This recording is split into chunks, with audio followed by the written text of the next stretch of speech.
Hello friends, क्या आपको पता है डेमोक्रेसी यानी कि लोकतंत्र होता क्या है? नहीं। अच्छा, आपको ये तो पता होगा कि डेमोक्रेसी की शुरुआत कहाँ से हुई थी? नहीं। ओके, क्या आपको ये पता है कि किसी भी देश को डेमोक्रेटिक कहने के लिए हमें किस बात का ध्यान रखनी चाहिए? ये कौन सी कंडीशंस है जिसके आधार पर हम किसी भी देश को डेमोक्रेटिक या फिर नॉन डेमोक्रेटिक कह सकते हैं? नहीं। ओके, कोई बात नहीं। इस बात का पता लगाने के लिए कि आखिर डेमोक्रेसी का पूरा खेल क्या है, हमें चलना होगा क्लास 9 के एक बहुत ही खतरनाक और एडवेंचरस सब्जेक्ट पॉलिटिक्स के चैप्टर 1, जिसका नाम है what is democracy and why democracy. Friends, सबसे पहले हम लोग देखेंगे कि आखिर डेमोक्रेसी होती क्या है। Democracy is a form of government in which rulers are elected by the people, यानी कि एक ऐसी सरकार की व्यवस्था जिसमें रूलर्स यानी कि जो किंग होंगे वो पीपल के द्वारा इलेक्ट किए गए होंगे। अब हम डेमोक्रेसी के एक एक कर फीचर्स को देखेंगे, या फिर आप इसे कंडीशंस भी कह सकते हैं, जिससे आप डेमोक्रेटिक और नॉन डेमोक्रेटिक कंट्रीज़ के बीच में आइडेंटिफिकेशन कर पाएंगे। तो पहला जो फीचर है डेमोक्रेसी का वो ये है, major decisions are taken by the elected leaders, यानी कि जो लीडर्स इलेक्ट किए गए होंगे लोगों के द्वारा, वही मेजर डिसीजंस ले सकते हैं। फ्रेंड्स, इसे और बेहतर तरीके से और एग्जाम्पल के साथ समझने के लिए हम चलते हैं एनसीईआरटी के किताब पर। फ्रेंड्स, इसके एग्जाम्पल के लिए हमें चलना होगा 1999 के अक्टूबर महीने में पाकिस्तान में, जहां पर वहां के जनरल परवेज़ मुशर्रफ ने मिलिट्री की मदद से वहां पर जो डेमोक्रेटिकली इलेक्टेड गवर्नमेंट थी उसे हटाकर अपने आप को chief executive of the country घोषित कर दिया। लास्ट में बाद में उन्होंने अपने पोजीशन को, पावर को चेंज करते हुए अपने आप को वहाँ का प्रेसिडेंट घोषित कर दिया। और 2002 में उन्होंने एक रेफरेंडम पास कराया। रेफरेंडम मतलब एक ऐसा बिल होता है जिसमें लोगों को यस या फिर नो में उत्तर देना पड़ता है, आंसर देना पड़ता है। इसको पास कराया और उसमें कुछ घोटाला कर उन्होंने अपने टेन्यूर को यानी कि अपने कार्यकाल को 5 सालों के लिए और बढ़ा दिया। Pakistani media, human rights organisations और डेमोक्रेसी एक्टिविस्ट्स सेड, उन लोगों ने कहा कि ये जो रेफरेंडम पास हुआ है ये बिल्कुल भी गलत है और फ्रॉड से, मतलब इसमें कुछ घोटाला कर पास किया गया है। अगस्त 2002 में उन्होंने एक लीगल फ्रेमवर्क ऑर्डर पास किया जिससे पाकिस्तान का कॉन्स्टिट्यूशंस को अमेंड किया जा सकता था, यानी उसे सुधारा जा सकता था। इस ऑर्डर में क्या था इसके बारे में हम जानते हैं। इस ऑर्डर में यही लिखा था कि द प्रेसिडेंट कैन डिसमिस, यानी जो वहाँ के राष्ट्रपति होंगे वो वहाँ के नेशनल और प्रोविजनल असेंबलीज को दोनों को डिसमिस कर सकते हैं। The work of the civilian cabinet, जो सिविलियन कैबिनेट का जो काम होगा वो नेशनल सिक्योरिटी काउंसिल के अंडर में होगा, जो कि मिलिट्री ऑफिसर्स देखेंगे। आफ्टर पासिंग दिस लॉ, इसके पास करने के बाद elections were held to national and provincial assemblies, इसके पास करने के बाद जो इलेक्शंस हुए वो नेशनल और प्रोविजनल असेंबलीज के लिए हुए। सो पाकिस्तान हैज़ हैड इलेक्शन, इसलिए पाकिस्तान में इलेक्शन हुआ, वहाँ पर इलेक्टेड रिप्रेजेंटेटिव्स बने। लेकिन यहाँ के जो इलेक्टेड रिप्रेजेंटेटिव्स हैं उनके पास सिर्फ कुछ ही पावर्स थी, लेकिन जो लास्ट में जो सबसे अधिक पावर थी वो वहाँ के प्रेसिडेंट के पास थी। फाइनल पावर जनरल मुशर्रफ के पास थी। क्लियरली इससे हमें ये पता चल सकता है कि हम पाकिस्तान को आखिर इलेक्टेड या फिर डेमोक्रेटिक कंट्री क्यों नहीं कह सकते हैं, क्योंकि वो उस वक्त जनरल मुशर्रफ के अंदर में थी। But let us focus on one of this, लेकिन हमें इसमें से एक पर फोकस करना पड़ेगा, क्योंकि इसमें बहुत सारे रीजंस थे कि जनरल मुशर्रफ के अंदर में पाकिस्तान को डेमोक्रेटिक कंट्री क्यों नहीं कहा जा सकता है। लेकिन इसमें सिर्फ हम एक ही चीज़ पर फोकस करेंगे। नॉट क्वाइट, पीपुल में हैव इलेक्टेड देयर रिप्रेजेंटेटिव्स, लोगों ने अपने रिप्रेजेंटेटिव्स को तो इलेक्ट किया और नेशनल और प्रोविजनल असेंबलीज में इलेक्ट किया, लेकिन क्या उन रिप्रेजेंटेटिव्स के पास सच में पावर्स थी? क्या वो जो चाहे वो कर सकते थे, मेजर डिसीजंस ले सकते थे? नहीं, वे वहाँ पर फाइनल डिसीजंस नहीं ले सकते थे। फाइनल डिसीजंस जनरल मुशर्रफ और आर्मी ऑफिशियल्स ही ले सकते थे, और उनमें से कोई भी इलेक्ट नहीं किए गए थे, ना ही जनरल मुशर्रफ इलेक्ट किए गए थे और ना ही आर्मी के ऑफिसर्स इलेक्ट किए गए थे। ये बहुत सारे डिक्टेटरशिप और मोनार्कीज में भी होता है। दे फॉर्मली हैवन, उनके पास इलेक्टेड पार्लियामेंट तो होती है, लेकिन जो वहाँ की जो गवर्नमेंट होती है, जो कि किंग होते हैं, उन्हीं के पास असली पावर होती है। वहाँ की पार्लियामेंट सिर्फ नाम के लिए होती है। इन फ्यू कंट्रीज, कुछ देशों में द रियल पावर, जो रियल पावर होता है वो अगल बगल के पड़ोसी देशों में होता है, जो कि लोकल यहाँ यानी कि वहाँ के जो मूल निवासी हैं, लोकल लोग हैं, उनसे इलेक्ट की गई नहीं होती है, ना ही वहाँ के इलेक्टेड रिप्रेजेंटेटिव्स होते हैं। तो क्या आप ही बताइए, इसे पीपल्स रूल यानी लोगों का रूल कहा जा सकता है? इन डेमोक्रेसी में जो फाइनल डिसीजन होता है वो मस्ट रेस्ट वो उन्हीं लोगों को लेना चाहिए जो कि लोगों के द्वारा इलेक्ट किए गए हैं, यानी इलेक्शंस में जीते गए हो। इसी के साथ हमारा पहला फीचर होता है खत्म और बढ़ते हैं अपने सेकंड फीचर की तरफ, जो है a democracy must be based on a free and fair election where those currently in power have a fair chance of losing. इस एग्जाम्पल को समझने के लिए हमें चाइना चलना पड़ेगा, तो चलिए चलते हैं चाइना। तो फ्रेंड्स, चाइना में लगभग हर 5 साल पर इलेक्शन किए जाते हैं ताकि वहाँ की parliament Quanguo Renmin Daibiao Dahui National People's Congress को इलेक्ट किया जा सके। नेशनल पीपल कांग्रेस के पास ही प्रेसिडेंट को अपॉइंट करने की पावर है। लगभग 3000 लोग पूरे चाइना से चुनकर यहाँ पर आते हैं। सम मेंबर्स लेकिन कुछ मेंबर्स आर्मी के द्वारा चुने जाते हैं। इलेक्शन में पार्टिसिपेट करने से पहले किसी भी कैंडिडेट्स को वहाँ की पार्टी चाइनीज़ कम्युनिस्ट पार्टी से अप्रूवल लेना जरूरी है। Only those who are members, वही लोग जो कि वहाँ की चाइनीज कम्युनिस्ट पार्टी या फिर और जो 8 छोटी छोटी पार्टीज़ का संगठन है उसमें पार्टिसिपेट किए हैं, वही इलेक्शन में खड़े हो सकते हैं, जो कि 2002 और 2003 में हुई थी। वहाँ की जो गवर्नमेंट है वो सिर्फ कम्युनिस्ट पार्टी से ही बनती आ रही है। और अब मेक्सिको चलते हैं। मेक्सिको में 1930 इंडिपेंडेंस के बाद से हर 6 साल पर वहाँ के प्रेसिडेंट को इलेक्ट करने के लिए इलेक्शन किए जाते हैं। कंट्री ना ही कभी मिलिट्री या फिर डिक्टेटर्स रूल में गई है, फिर भी लगभग 2000 मतलब ईयर 2000 से इसने पिछले सारे इलेक्शंस वहाँ की पार्टी PRI ने ही जीता है, यानी इंस्टीट्यूशनल रिवॉल्यूशनरी पार्टी ने ही जीता है। Opposition parties did not contest elections but never, वहाँ की जो अपोजिशन पार्टी है वो इलेक्शन तो कंटेस्ट करती है लेकिन कभी भी जीत नहीं पाती है। द PRI जो कि यहाँ की पार्टी है, इंस्टीट्यूशनल रिवॉल्यूशनरी पार्टी, वो बहुत ही डर्टी ट्रिक्स का यूज करती है इलेक्शन जीतने में। दोज हु वेर एम्प्लॉयड, जो कि गवर्नमेंट ऑफिसेस में एम्प्लॉयड है, उन्हें पार्टी के सारे मीटिंग्स को अटेंड करना पड़ता है। जो भी गवर्नमेंट स्कूल्स के टीचर हैं वो बच्चों के पेरेंट्स को PRI को वोट करने के लिए फोर्स किया करते हैं। मीडिया भी जो अपोजिशन पार्टी है उनके एक्टिविटीज़ को इग्नोर किया करती है, नहीं बताती है और सिर्फ उन्हें क्रिटिकाइज यानी उन्हें नीचा दिखाया करती है। Sometimes the polling booths were, कुछ समय कभी कभी तो वहाँ के जो पोलिंग बूथ्स है उन्हें लास्ट समय में एक जगह से दूसरे जगह कर दिया जाता है ताकि लोगों को वोट देने में मुश्किल आ सके।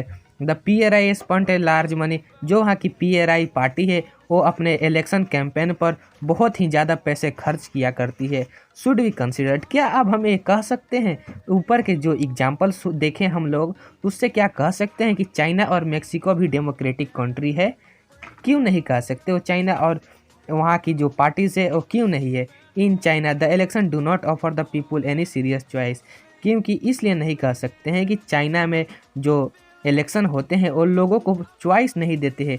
आप सिर्फ एक ही पार्टी से चुन सकते हो। जैसे एग्जांपल के तौर पर हम देखते हैं कि अगर मान लीजिए कि बिहार में एक इलेक्शन होने वाला है तो उसमें सिर्फ 2 ही पार्टी रहेगी, या तो आप BJP के चुनिए या फिर सिर्फ BJP को ही चुनिए। सिर्फ इसके कैंडिडेट्स अलग अलग रहेंगे लेकिन पार्टी एक ही रहेगी। तो क्या ये बताइए, ये भी कोई चॉइस हुआ?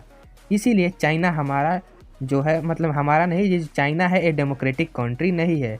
दे have to choose the ruling party and candidates, उन्हें रूलिंग पार्टी को ही चूज करना पड़ता है या फिर वैसे कैंडिडेट्स को जो कि रूलिंग पार्टी के द्वारा अप्रूव किए गए हैं। अब हम मेक्सिको के केस में देखते हैं। People seem to really have a choice but in practice they have no choice. यहाँ पर लोगों को चॉइस तो कहने के लिए तो वहाँ पर चॉइस है कि दूसरी दूसरी भी पार्टी है, लेकिन रियली में वहाँ पर कोई चॉइस नहीं है, क्योंकि एक ही पार्टी जीतती आ रही है। आप फोर्स कर कर वोटिंग जीत रहे हो, इलेक्शन जीत रहे हो। There was no way the ruling party could defeated. वहाँ पर कोई ऐसा तरीका नहीं है जिससे रूलिंग पार्टी को हराया जा सके। If and people were against it, जबकि वहाँ के लोग उसके अगेंस्ट है। क्या ये कोई फेयर इलेक्शन हुआ? क्या ये इलेक्शन करने का सही तरीका हुआ? We can thus add a second features, इसलिए हम सेकेंड फीचर्स भी डेमोक्रेसी का ऐड कर सकते हैं, जो कि हमने शुरू में ही बताया है। The election must offers a real choice between political alternatives. Election जो है वो पॉलिटिकल अल्टरनेटिव्स के बीच में अलग अलग चॉइस देनी चाहिए। And it should be possible for peoples, और ये लोगों को के लिए पॉसिबल होना चाहिए कि जो पहले से गवर्नमेंट इलेक्ट की गई है उसे हम लोग हटा सके अगर हम चाहें तो। इसलिए डेमोक्रेसी एक फ्री एंड फेयर इलेक्शन पर डिपेंड होनी चाहिए, जहां पर जो अभी पावर में है उन्हें इलेक्शन हारने का पूरा पूरा चांस हो, उन्हें भी डर लगा रहे कि कहीं हम इलेक्शन हार न जाएं। अपने सेकेंड फीचर्स को कंप्लीट करने के बाद हम लोग बढ़ते हैं थर्ड फीचर की ओर, जो कि है one person one vote and one value, यानी कि हर एक पर्सन का वोट देने का अधिकार हो, सभी वोटों का बराबर वैल्यू हो। चलिए इसे भी समझते हैं। जिम्बाब्वे 1980 में वाइट माइनॉरिटी से इसने इंडिपेंडेंस पा लिया था। सिंस तब से कंट्री में सिर्फ एक ही पार्टी का राज चल रहा है, जो है ZANU-PF। उसने फ्रीडम स्ट्रगल को लीड किया, और वहाँ के जो लीडर हैं रॉबर्ट मुगाबे, उन्होंने ही अभी तक देश को चलाया है जब से यह देश आज़ाद हुआ है। इलेक्शंस वहाँ पे इलेक्शंस हमेशा किए जाते हैं, हर बार ZANU-PF पार्टी ही जीतती है। वहाँ के जो प्रेसिडेंट मुगाबे हैं उन्होंने बहुत बार अनफेयर प्रैक्टिस किया है इलेक्शन में, जिससे वे इलेक्शन जीते रहे हैं। ओवर द ईयर्स, बहुत सालों से उन्होंने बहुत बार कॉन्स्टिट्यूशंस को बदला है, जिससे प्रेसिडेंट का पावर इंक्रीज किया जा सके और उसे लेस अकाउंटेबल, यानी लोगों के सामने बोलने पर कम मजबूर होना पड़े, लोगों को जवाबदेही कम देना पड़े। Opposition parties workers were harassed and their meeting disrupted, यानी वहाँ के जो अपोजिशन पार्टीज हैं उनके मेंबर्स को, वर्कर्स को बुरी तरह से बेरहमी से मारा पीटा जाता है, दुर्व्यवहार किया जाता है, और उनके मीटिंग्स को होने नहीं दिया जाता है। Public protesters and demonstrations against the government were declared illegal, यानी वहाँ पर जितने भी हंगामे, प्रदर्शन और वहाँ पर जो डिमॉन्स्ट्रेशंस होते हैं गवर्नमेंट के अगेंस्ट में हंगामा होता है, वो सब इलीगल है। There was a law that limits the right to criticise, वहाँ पर एक कानून भी है जिससे के अनुसार आप प्रेसिडेंट को बहुत ज़्यादा, मतलब उसे लज्जित नहीं कर सकते, उससे नीचा नहीं दिखा सकते। TVs and radios were controlled by government, TV, televisions और रेडियो जो है वो सब गवर्नमेंट के कंट्रोल में है, और उन्हें सिर्फ रूलिंग पार्टीज के बारे में ही दिखाने का अधिकार है। देयर वेयर इंडिपेंडेंट न्यूज़पेपर, वहाँ पर इंडिपेंडेंट न्यूज़पेपर भी है। गवर्नमेंट हैरेस दो जर्नलिस्ट, लेकिन जो भी जर्नलिस्ट जो गवर्नमेंट के अगेंस्ट में बोलते हैं, गवर्नमेंट उनके साथ दुर्व्यवहार करती है। The government ignored some court judgement, यहाँ तक कि वहाँ की जो गवर्नमेंट है कोर्ट के दिए गए फैसलों को भी नहीं मानती है। ईट एंड परस्यूट्स, वहाँ के जज को भी तंग किया जाता है। ही फोर्स्ड, उन्हें 2017 में ऑफिस से भी निकाल दिया गया था। Example of Zimbabwe shows that, वहाँ जो एग्जाम्पल का, ये जो जिम्बाब्वे का एग्जाम्पल है, ये दिखाता है कि डेमोक्रेसी में रूलर्स का अप्रूवल उतना भी ज़रूरी नहीं है। यहाँ पर कुछ अप्रूवल आपको मानने तो पड़ेंगे रूलर्स के, लेकिन उन्हें बहुत ही ज़्यादा देर तक आप मान नहीं सकते हैं। Popular governments can be undemocratic, जो कि पॉपुलर गवर्नमेंट होती है वो भी अनडेमोक्रेटिक हो सकती है। Popular leaders can be autocratic, जो यहाँ के पॉपुलर लीडर्स हैं वे ऑटोक्रेटिक हो सकते हैं, यानी कि उनके एक आदमी के हाथ में पावर हो सकती है। If you wish to assess a democracy, अगर आप डेमोक्रेसी के बारे में जानना चाहते हैं तो आपको इलेक्शंस के बारे में भी देखना पड़ेगा। But it is equally important to लेकिन ये भी इम्पोर्टेंट है कि आपको उससे पहले और उसके बाद, इलेक्शंस के पहले और इलेक्शंस के बाद होने वाले घटनाओं को भी देखना पड़ेगा। There should be sufficient room for normal political activity including political opposition in the period before elections, यानी कि इलेक्शंस के दौरान जो पॉलिटिकल एक्टिविटीज़ हो रही है और इलेक्शंस में अपोजिशंस के खिलाफ जो एक्टिविटीज़ हो रही है और इलेक्शंस के बाद क्या क्या काम हो रहे हैं, इन सब को भी आपको देखना पड़ेगा। This required that the state should be respect some basic rights, और ये भी ज़रूरी है कि जो वहाँ की गवर्नमेंट होगी वो सिटीजन्स के कुछ बेसिक राइट्स का भी ध्यान रखेगी। They should be free of thing, उन्हें सोचने का, उन्हें बोलने का अधिकार देना चाहिए, उन्हें अपने बात रखने का अधिकार होना चाहिए। वो जो चाहे वो बोल सकते हैं, जैसे चाहे अपने भावनाओं को व्यतीत पब्लिक में कर सकते हैं। वो एसोसिएशंस फॉर्म कर सकते हैं, protest and take other, way protest भी कर सकते हैं गवर्नमेंट के अगेंस्ट और पॉलिटिकल एक्शंस भी ले सकते हैं, क्योंकि ये देश उनका है तो वो जो चाहे वो कर सकते हैं। यदि उन्हें गवर्नमेंट पसंद नहीं आ रही है तो गवर्नमेंट के खिलाफ प्रोटेस्ट भी करने का उन्हें अधिकार मिलना चाहिए एक डेमोक्रेटिक गवर्नमेंट में। Everyone should be equal in the eyes, कानून के आँखों में, कानून के सामने सभी को इक्वल होना चाहिए। देज rights must be protected by an independent judiciary, ये जो राइट है ये एक इंडिपेंडेंट जुडिशियरी के हमेशा प्रोटेक्ट करना चाहिए। जुडिशरी को यानी न्यायालय को देखना चाहिए जिसके ऑर्डर सबको मानने पड़ेंगे। वी शैल रीड, इसके बारे में हम लोग चैप्टर 5 में देखेंगे। Similarly these are some conditions that apply to the way a government is run after the election. यहाँ पर इलेक्शन के बाद भी गवर्नमेंट कैसे देश को चलाती है, ये भी कुछ, इसके भी कुछ कंडीशंस होने चाहिए। ए democratic government can not do what ever it likes, एक जो डेमोक्रेटिक गवर्नमेंट है वो उसका जो मन सो वो नहीं कर सकती, क्योंकि it has own an election, उसने इलेक्शन जीता है इसलिए वो जो मन वो नहीं कर सकती। इट हैज़ टू रिस्पेक्ट, उन्हें कुछ बेसिक रूल्स को मानना होगा। In a particular it has to respect some guaranteed to minorities, उन्हें, जैसे कि आप एग्जांपल के तौर पर देख सकते हैं, उन्हें जो माइनॉरिटीज़ लोग हैं उनके राइट्स को, उनके अधिकार का रक्षा करना पड़ेगा, रिस्पेक्ट करना पड़ेगा। Every major decisions has to go through a serious consultants, यानी कि जितने भी मेजर जो कि देश में कुछ बदलाव ला सकते हैं, अगर वैसे डिसीजंस हो तो उन्हें बहुत ही बातचीत कर कर ही लागू करना चाहिए। Every officer bearers has certain rights and responsibilities assigned by the constitutions and law, जितने भी वहाँ के ऑफिसर्स होंगे उनके कुछ राइट्स होने चाहिए, रिस्पॉन्सिबिलिटीज होनी चाहिए जो कि वहाँ की कॉन्स्टिट्यूशंस या फिर लॉ में लिखा गया हो। Each of these is accountable not only the to the people but also to other independent official, ये जितने भी लोग हैं उन्हें लोगों के सामने अकाउंटेबल होना पड़ेगा। वी सेल, इसके बारे में भी हम लोग चैप्टर 4 में पढ़ेंगे डिटेल में। बट देज एस्पेक्ट्स गिव अस फोर्थ, लेकिन इतना जो हम लोग अभी तक राम कथा सुने इससे हमें फोर्थ और फाइनल फीचर मिलता है डेमोक्रेसी के बारे में, और वो है कि a democratic government rules within limit set by, यानी कि एक जो डेमोक्रेटिक गवर्नमेंट है इसका मतलब ये नहीं कि अगर वो इलेक्शन से जीत गई, उन्हें लोग सिलेक्ट कर लिए, इलेक्ट कर लिए, तब उसका जो मन करेगा, जो इच्छा करेगा वो अपने देश में करेगी। ऐसा नहीं होना चाहिए। उन्हें कॉन्स्टिट्यूशन यानी संविधान के अनुसार और कानून के दायरे में रहकर सिटीजन्स के अधिकारों को देखते हुए किसी भी चीज़ का निर्णय लेना पड़ेगा। तो फ्रेंड्स, इस तरह से हमारा ये चौथा और लास्ट फीचर्स भी कंप्लीट होता है। अब हम देखेंगे कुछ डेमोक्रेसी के मेरिट्स एंड डिमेरिट्स। तो सबसे पहले देखते हैं आर्ग्यूमेंट्स अगेंस्ट डेमोक्रेसी, यानी डेमोक्रेसी के कुछ डिमेरिट्स के बारे में। तो चलिए शुरू करते हैं। इसमें से जो सबसे पहला डिमेरिट्स है कि डेमोक्रेसी में जो लीडर्स हैं वो हमेशा चेंज होते रहते हैं, यानी 5 से 6 साल पर हमेशा चेंज होते रहते हैं। इससे देश में एक इंस्टेबिलिटी रहती है। Democracy is all about political competition. दूसरा जो है, डेमोक्रेसी जो है वो सिर्फ पॉलिटिकल कंपटीशन है और पावर का खेल है। देयर इज़ नो स्कोप, इसमें मोरलिटी यानी धर्म का और व्यक्तित्व का कोई संबंध नहीं है, ऐसा ये कह रहे हैं। यानी कि कहने का मतलब ये है कि यहाँ पर लोग, डेमोक्रेसी में लोग इलेक्शन जीतने के लिए बहुत ही ज़्यादा लोग गिड़गिड़ाते हैं। वहाँ पर जितने भी चीज़ें सब पावर का खेल है। वहाँ पर कोई भी देश का भला करने के लिए नहीं जीतता है, वो सिर्फ पैसे कमाने के लिए जीतता है।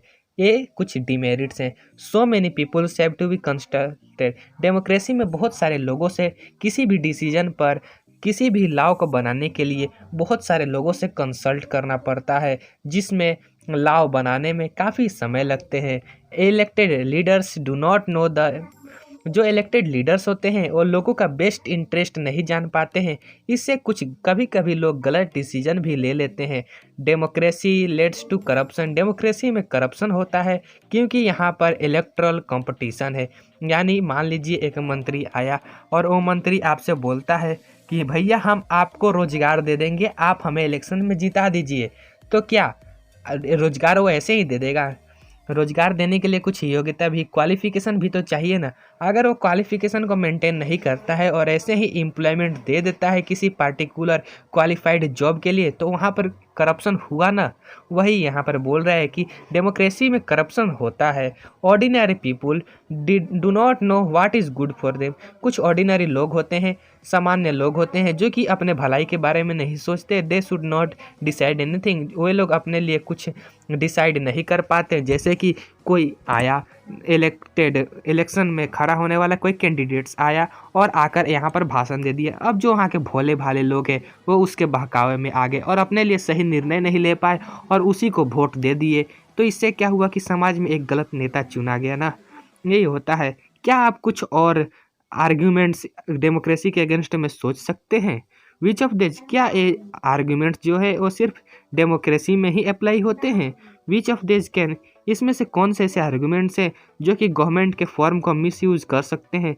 विच ऑफ, इसके साथ आप which of this do you agree with, इसमें से आप किसके साथ है? जो आपने 4-5 डीमेरिट्स पढ़े, इसमें से आप किसके साथ एग्री है? Clearly democracy is not a, हाँ ये तो बात है कि डेमोक्रेसी कोई जादुई सॉल्यूशन नहीं है जो कि सारे प्रॉब्लम्स को ख़त्म कर देगी। इसने अभी तक हमारे देश में गरीबी को दूर नहीं किया है और बहुत सारे देशों में भी गरीबी को दूर नहीं किया है। Democracy is a form of government, democracy जैसे कि एक गवर्नमेंट की बॉडी है, फॉर्म है। इसमें लोग अपने डिसीजंस को लेते हैं।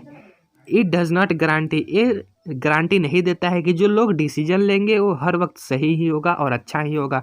पीपुल कैन मेक मिस्टेक, यहाँ पर जो लोग होते हैं वो मिस्टेक करते हैं, लेकिन चूंकि ये उनका देश है वो मिस्टेक करने का उनको पूरा अधिकार होता है। क्योंकि वो अगर कुछ मिस्टेक करेंगे तो उसकी परेशानी वो खुद ही भुगतेंगे। उन्हें किसी दूसरे डिक्टेटर यानी किंग या किसी भी और आदमी की पनिशमेंट यानी पाप का भागीदार उन्हें नहीं बनना होगा। डेमोक्रेसी में यदि लोग मिस्टेक करेंगे तो उसका पनिशमेंट उन्हें ही मिलेगा, क्योंकि उन्हें पर ही दुख कष्ट संकट आएगा। कुछ भी कह लो आप। Involving the people in this decision does lead to delay in decision making, इसमें बहुत सारे लोग इन्वॉल्व होते हैं जिससे डिसीजन बनाने में काफ़ी समय लेट हो जाता है।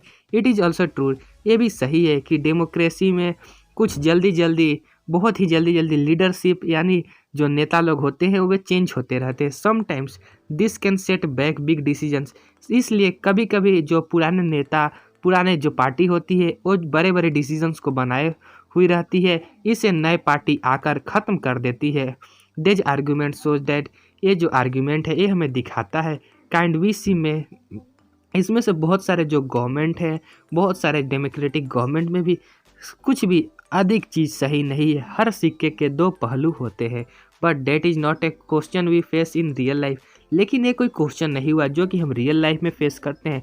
The real question we face is different, जब हम रियल लाइफ में कुछ क्वेश्चन फेस करते हैं वो अलग है। इज डेमोक्रेसी, वो ये है कि क्या डेमोक्रेसी जो है वो किसी अदर फॉर्म ऑफ गवर्नमेंट से बेहतर है या फिर उन्हीं के जैसे है। अब कुछ हम आर्गूमेंट्स फॉर डेमोक्रेसी देख लेते हैं, यानी डेमोक्रेसी के पक्ष में कुछ हम लोग बातें कर लेते हैं। अब एक कहानी सुनिए आप। 1958 और 1961 के बीच में चाइना में एक फेमाइन आया जिसमें दुनिया का सबसे भयंकर दुख इसमें रिकॉर्ड किया गया।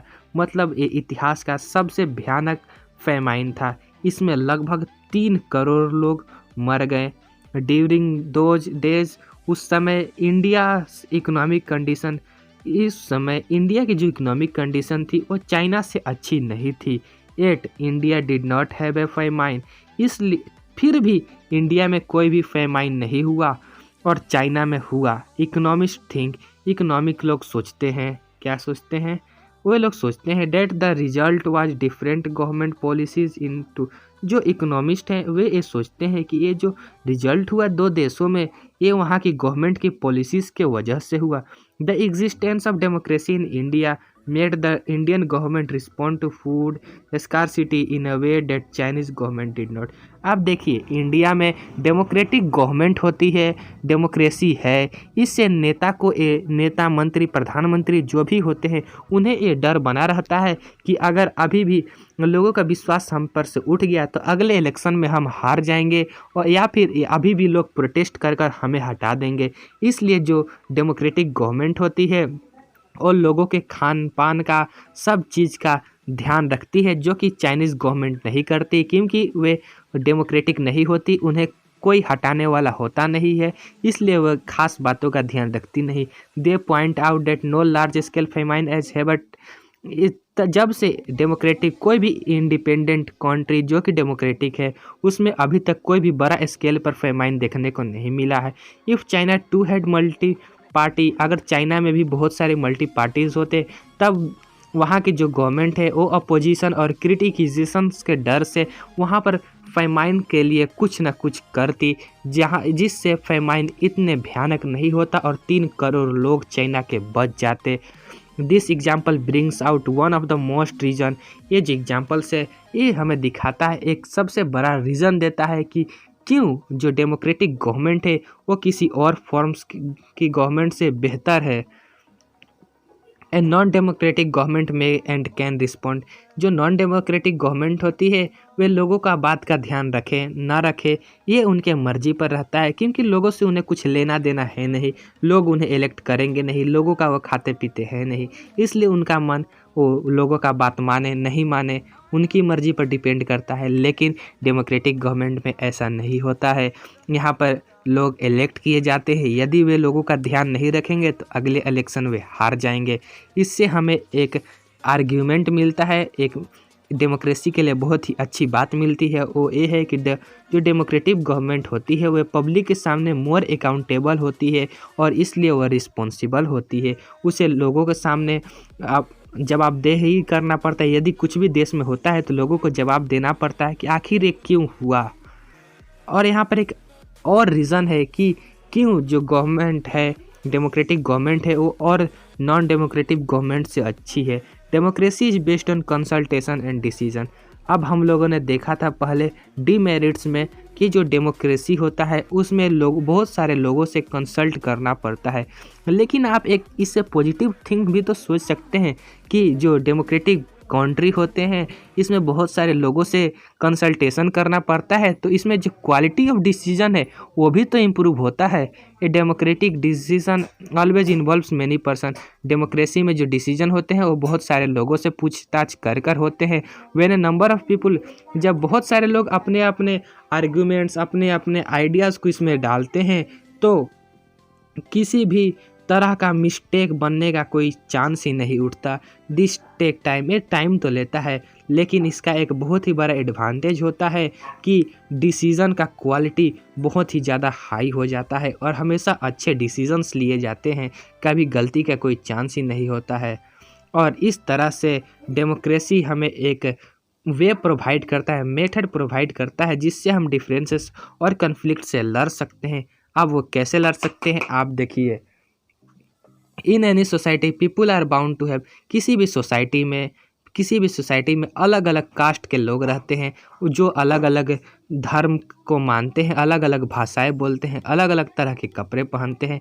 जब उन्हें भी उन सब को सरकार को चुनने का अवसर मिलता है, ऑफर मिलता है, तब उन्हें ये लगता है कि इस समाज में हमारी भी कोई इज्जत है, हमारी भी कोई रिस्पेक्ट है, हमारी भी कोई सुनने वाला है।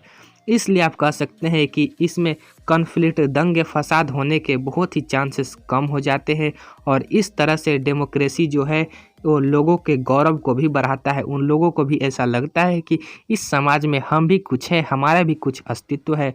Democracy enhance the dignity of citizens. इस तरह से जो डेमोक्रेसी है वो सिटीजन्स के डिग्निटी को भी बढ़ाती है। Democracy is better than other forms of government because it allows. अब मान लीजिए कि आपने पिछले इलेक्शन में कुछ गलत नेता को चुन लिया, गलत मिनिस्टर्स को चुन लिया, इलेक्ट कर दिया, लेकिन 5 साल बाद 5 ईयर्स बाद या फिर 6 ईयर बाद जब भी आपके देश में इलेक्शंस होंगे तब आप उस मिस्टेक को सही कर सकते हैं और उस वक्त वो जो इलेक्टेड मेंबर है आप उसे हटा सकते हैं। इस तरह से डेमोक्रेसी हमें अपने मिस्टेक्स को सुधारने का भी मौका देती है, जो कि और कोई फॉर्म नहीं देती है। अगर किंग होगा तो जब तक वो मरेगा नहीं तब तक राजा होगा, और राजा होने के मरने के बाद उसका बेटा राजा हो जाएगा। मतलब आप अपने मिस्टेक को सुधार नहीं सकते। अगर डिक्टेटरशिप होगा तो उसके रिलेटिव्स ही बनेंगे, वो ही बनेगा, उसका बाल बच्चे ही बनेंगे। इस तरह से आप इसमें भी अपने मिस्टेक्स को नहीं सुधार सकते, लेकिन डेमोक्रेसी में आप अपने मिस्टेक्स को सुधार सकते हैं। अब डेमोक्रेसी का कुछ छोटे मीनिंग्स देख लेते हैं। आज के युग में जो डेमोक्रेसी का जो सबसे इम्पोर्टेंट और जो सबसे कॉमन है वो है रिप्रेजेंटेटिव गवर्नमेंट का। यानी आजकल रिप्रेजेंटेटिव गवर्नमेंट होती है, वो क्यों होती है और किस लिए होती है ये हम लोग देख लेते हैं। अब मान लीजिए भारत की बात करते हैं। भारत में 135 करोड़ लोग रहते हैं। अगर सब एक जगह इकट्ठा होकर किसी भी बात पर फैसला करे या फिर डिसीजन करे तो क्या यह पॉसिबल है? नहीं ना पॉसिबल है। और बहुत सारे लोगों के पास इतनी टाइम भी नहीं है कि वो, और उनके पास इतनी स्किल भी नहीं है कि वो हर बात पर अपने राय दे सके। इसलिए वे लोग एक रिप्रेजेंटेटिव 10 लोग, 50 लोग, 1000 लोग मिलकर एक आदमी को चुनते हैं जो कि उनका काम करेगा उनके लिए और उनके नाम पर फैसले लेगा। इसलिए डेमोक्रेसी बेहतर है। इस तरह से ये सब हमारा कंप्लीट होता है चैप्टर, और इधर भी कुछ तो था नहीं, यही जो हम बताए थे वही था। तो इस तरह से हमारा चैप्टर कंप्लीट होता है। मिलते हैं नेक्स्ट वीडियो में फ्रेंड्स। होप आपको समझ में आ गया होगा, और इसके बाद यदि आप चाहें तो एक बार चैप्टर को रीड कर सकते हैं थ्रोली और हार्ट से, ताकि आपको बिल्कुल भी कोई भी शक की गुंजाइश ना हो इस चैप्टर में। Thanks for watching. मिलते हैं नेक्स्ट वीडियो में नेक्स्ट टॉपिक के साथ। चैनल को करें लाइक, सब्सक्राइब और शेयर। Thanks for watching.